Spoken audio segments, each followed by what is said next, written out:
Depuis une minute ou deux, elle se tenait plantée devant la maison, en se demandant ce qu'elle allait faire. Lorsque soudain, un laquais en livrée, elle estima qu'il s'agissait d'un laquais parce qu'il était en livrée, autrement, à en juger d'après son seul visage, elle l'eût plutôt pris pour un poisson, sortit du bois en courant et, de son doigt replié, frappa très fort à la porte.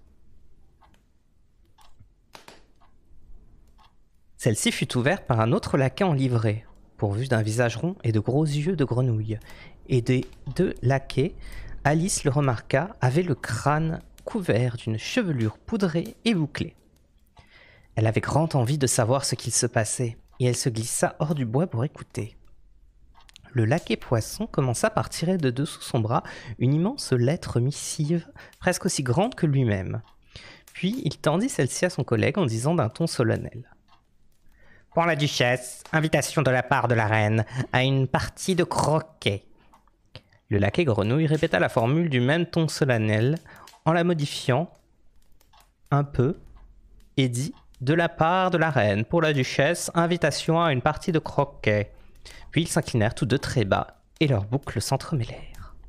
De voir cela, Alice riait si fort qu'elle dut retourner en courant se cacher dans l'épaisseur du bois de crainte qu'ils ne l'entendissent. Quand elle en ressortit pour jeter un coup d'œil dans leur direction, le laquais poisson était parti et l'autre, assis par terre près de la porte, tenait son regard stupidement fixé sur le ciel. Alice, timidement, s'approcha de la maison et frappa à la porte. « Il est tout à fait inutile de frapper, lui dit le laquais. Et ceci pour deux raisons. La première, c'est que je suis de ce côté de la porte où vous vous trouvez même.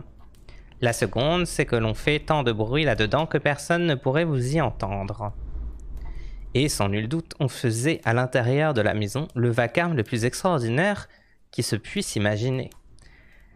C'étaient des hurlements et des éternuements ininterrompus, ponctués de temps à autre d'un grand fracas, comme si un plat ou une marmite eût volé en éclats. « S'il vous plaît alors, s'enquit Alice, voulez-vous me dire comment je dois faire pour entrer ?»« Frapper à la porte pourrait à la rigueur avoir quelque sens, poursuivit le laquais sans prêter attention aux paroles d'Alice, si la porte se trouvait interposée entre nous deux. Par exemple, si vous étiez à l'intérieur, vous pourriez frapper, et moi, voyez-vous bien, je pourrais vous faire sortir. » Il dirigeait son regard vers le ciel durant tout le temps qu'il parlait, et Alice trouva cela décidément très impoli. « Peut-être ne peut-il faire autrement, se dit-elle. Ses yeux sont placés si près du sommet de sa tête, mais en tout cas, il pourrait au moins répondre aux questions qu'on lui pose. »« Comment dois-je faire pour entrer ?» répéta-t-elle à haute voix. « Je vais, déclara le laquais, rester assis jusqu'à demain. » À cet instant, la porte de la maison s'ouvrit et une grande assiette vola droit en direction de la tête du domestique. Elle ne fit heureusement que lui effleurer le nez et alla se briser en 1000 morceaux contre un des arbres qui se trouvait derrière lui. « Ou après-demain, peut-être, » poursuivit sur le même ton le laquais comme si rien ne s'était passé. « Comment dois-je faire pour entrer ?» s'enquit de rechef Alice en élevant la voix. « Est-il vraiment nécessaire que vous entriez ?» demanda le laquais. « C'est là, voyez-vous bien, la première question à examiner. » Ce l'était sans nul doute, seulement Alice n'aimait pas qu'on lui fît ainsi la leçon. « C'est vraiment quelque chose d'effarant, dit-elle à part soi, que la manière dont toutes ces créatures résonnent. Il y a de quoi vous rendre folle. » Le laquais dut penser que c'était le moment ou jamais de répéter sa remarque avec des variantes. « Je resterai assis ici sans désemparer, dit-il, pendant des jours et des jours. »« Mais moi, que dois-je faire ?» demanda Alice. « Tout ce qu'il vous plaira, » répondit le laquais qui se prit à siffler. « Oh, il est inutile de lui adresser la parole, se dit Alice. Au désespoir, il est complètement idiot. » Là-dessus, elle ouvrit la porte et pénétra dans la maison. La porte donnait directement sur une vaste cuisine toute enfumée. Assise au milieu de la pièce, sur un tabouret à 3 pieds, la duchesse était en train de bercer un bébé penché au-dessus du feu. La cuisinière touillait le contenu d'un grand chaudron qui paraissait être rempli de soupe.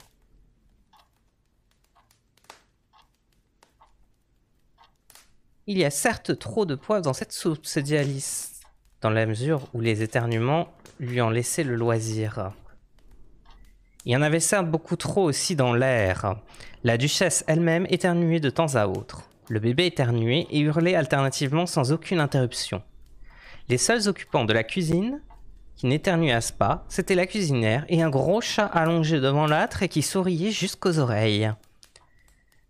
Voudriez-vous, je vous prie, me dire, demanda Alice assez timidement, car elle n'était pas certaine qu'il fût conforme aux règles de la civilité de parler la première, pourquoi votre chat sourit comme il le fait? C'est un chat de Cheshire, voilà pourquoi, répondit la duchesse. Cochon. Elle jeta ce dernier mot avec une violence si soudaine qu'Alice sursauta, mais un instant plus tard, elle comprenait que la duchesse s'était adressée au bébé, et non pas à elle. Elle reprit donc courage et poursuivit. J'ignorais que les chats du Cheshire sourissent continuellement.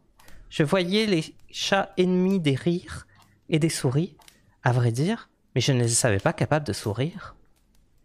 Ils en sont tous capables, dit la duchesse, et la plupart d'entre eux ne s'en privent pas. Je ne savais pas qu'il y eût au monde un seul chat doué de cette faculté, dit très poliment Alice, ravie de pouvoir entrer en conversation avec quelqu'un. Vous ne savez pas grand-chose, ça c'est un fait patent, répliqua la duchesse. Alice n'apprécia pas du tout le ton sur lequel fut faite cette remarque, et elle pensa qu'il serait bon de passer à un autre sujet de conversation. Tandis qu'elle essayait d'en trouver un, la cuisinière retira du feu le chaudron de la soupe et se mit aussitôt en devoir de lancer, en direction de la duchesse et du bébé, tout ce qui lui tombait sous la main. D'abord les pincettes et le tisonnier, puis une ribambelle de casseroles, de plats et d'assiettes. La duchesse n'y prit point garde, même lorsque certains de ses ustensiles la frappèrent de plein fouet. Quant au bébé, il hurlait si fort dès avant ce bombardement qu'il était tout à fait impossible de savoir si les coups au but lui faisaient mal ou non. « Oh, je vous en prie, rendez-vous compte de ce que vous faites !»« Oh, attention à son pauvre petit nez !» s'écria Alice en sautillant sur place, à demi morte de peur, tandis qu'une casserole d'une dimension inhabituelle effleurait de sa trajectoire l'appendice nasal du bébé et manquait l'emporter.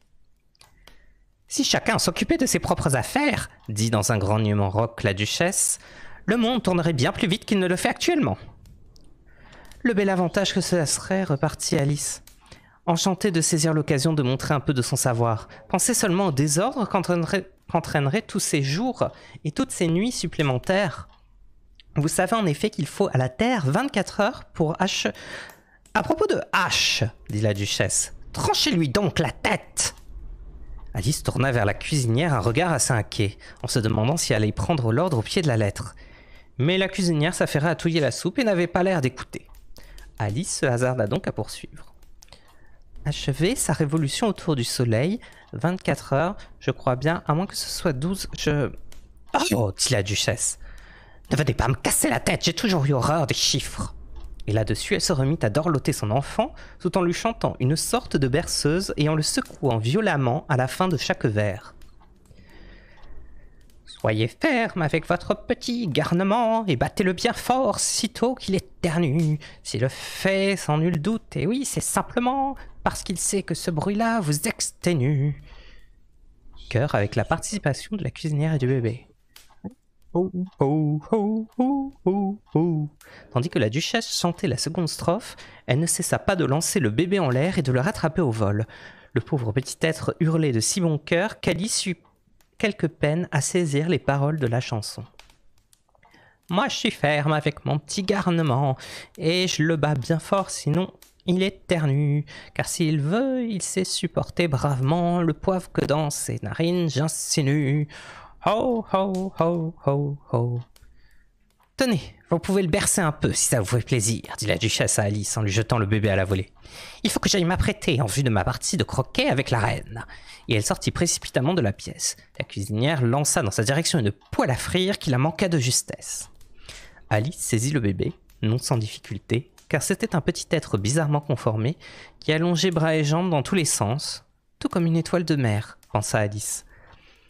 Le pauvre petit, lorsqu'elle le prit dans ses bras, haletait comme une machine à vapeur et ne cessait de se tortiller comme un ver, de sorte que, durant les 2 minutes qui suivirent, Alice eut toutes les peines du monde à l'empêcher de tomber. Dès qu'elle eut trouvé la bonne manière de le maîtriser, il fallait le replier de façon à en faire une sorte de nœud, puis s'assurer une prise solide sur son oreille droite et sur son pied gauche pour empêcher le nœud de se défaire. Elle sortit avec lui à l'air libre. « Si je ne prends pas cet enfant avec moi, pensa Alice, il va sûrement se faire tuer en moins d'1 jour ou 2. Ne serait-ce pas un crime que de l'abandonner dans un pareil lieu ?» Elle prononça ces derniers mots à haute voix, et le petit être répondit par un grognement. Il n'éternuait plus pour l'instant. « Ne grogne donc pas, lui dit Alice. Ce n'est pas ainsi que l'on doit s'exprimer. Le bébé grogna de plus belle et Alice regarda avec inquiétude son visage en se demandant ce qui, en lui, laissait à désirer. Il avait sans conteste un nez très retroussé qui ressemblait bien plus à un groin qu'à un vrai nez. D'autre part, ses yeux devenaient bien petits pour des yeux de bébé. À tout prendre, il y avait dans sa physionomie quelque chose qui ne plaisait pas du tout à Alice. Mais peut-être étaient-ce ses sanglots qui le défiguraient ainsi, pensa-t-elle en le regardant de nouveau dans les yeux pour voir s'il y avait en eux des larmes. Non, il n'y en avait pas. « Si tu es sur le point de te transformer en cochon, mon cher, lui dit Alice sans rire, je ne veux plus en rien avoir affaire avec toi. Prends-y garde. » Le pauvre se remit de bon cœur à sangloter, ou à grogner. Il était impossible de dire au juste s'il faisait l'un ou l'autre. Et la promenade se poursuivit pendant quelque temps sans que fût prononcé aucun autre mot. Alice était très précisément en train de commencer à se demander « Voyons, que vais-je faire de cette créature quand je l'aurai amenée à la maison ?» Lorsque son protégé se mit à grogner de nouveau avec une violence telle qu'Alice, quelque peu alarmée, abaissa le regard vers son visage. Cette fois, il ne pouvait plus y avoir l'ombre d'un doute. C'était bel et bien un cochon qu'elle avait sous les yeux, et elle comprit qu'il serait tout à fait absurde de le porter dans ses bras plus longtemps. Elle posa donc par terre le petit être, et éprouva un certain soulagement à le voir trottiner sans trop de hâte vers le bois où il pénétra. En grandissant, se dit-elle, ce fut devenu un enfant terriblement laid. Mais cela fait, je trouve, un assez joli cochon. Elle se mit à penser à d'autres enfants de sa connaissance qui eussent fait de remarquables cochons, et elle était précisément en train de se dire si seulement l'on connaissait le moyen de les transformer, lorsqu'elle fut quelque peu saisie de se trouver en présence du chat du Cheshire, perché sur la branche d'un arbre à quelques mètres d'elle.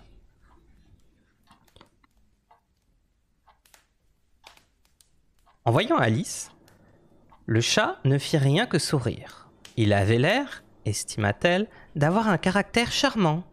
Pourtant il possédait de très longues griffes et un grand nombre de dents, de sorte qu'elle se rendit compte qu'il convenait de le traiter avec respect.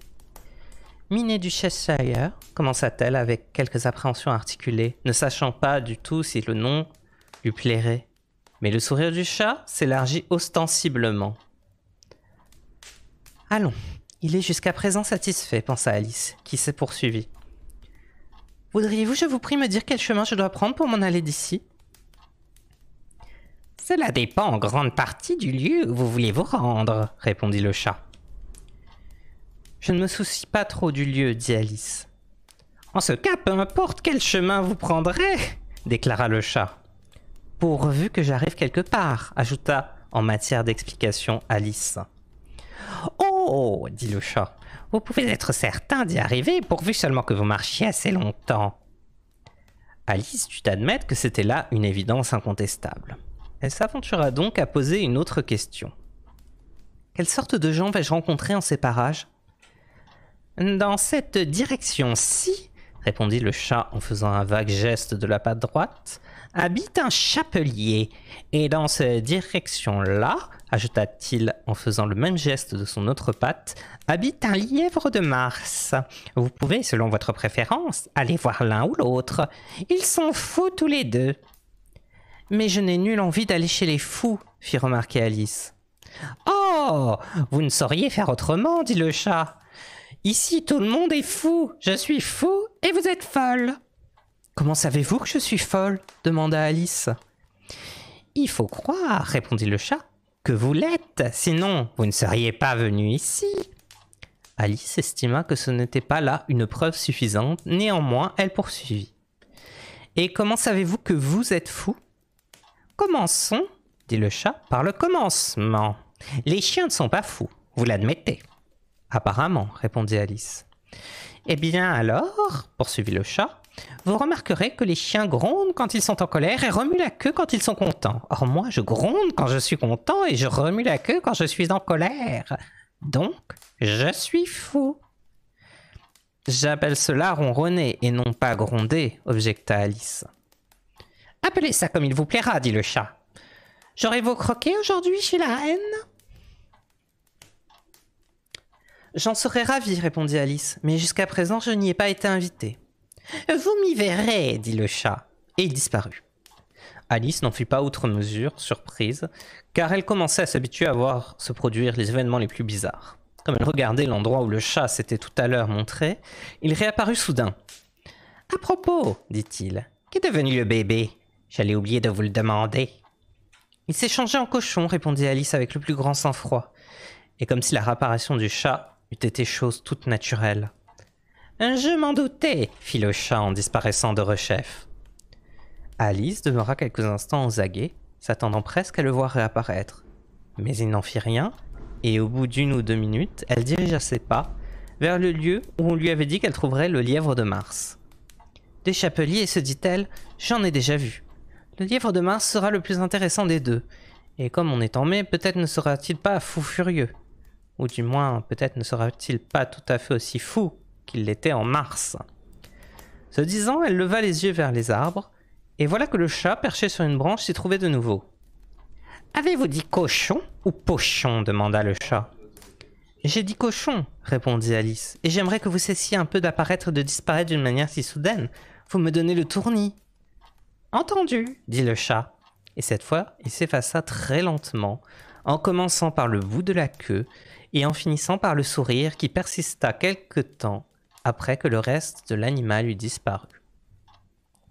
« Ma foi, » pensa Alice, « il m'était souvent arrivé de voir un chat sans sourire, ou sourire, mais ce sourire de chat sans chat, c'est bien la chose la plus curieuse que j'ai contemplée de ma vie. » Elle n'avait pas parcouru une bien longue distance lorsqu'elle arriva en vue de la maison du lièvre de Mars.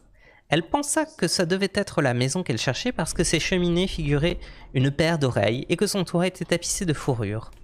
C'était une demeure si vaste qu'elle préféra ne pas s'en approcher avant d'avoir grignoté un petit morceau supplémentaire du champignon qu'elle tenait de la main gauche, et ainsi atteint une taille de 60 cm environ. Et encore, ne fût-ce pas sans quelques appréhensions qu'elle se dirigea vers la maison du lièvre en se disant « Si tout de même il était fou furieux, je regrette presque de ne pas être allé voir l'autre plutôt que celui-ci. » Fin du chapitre 6.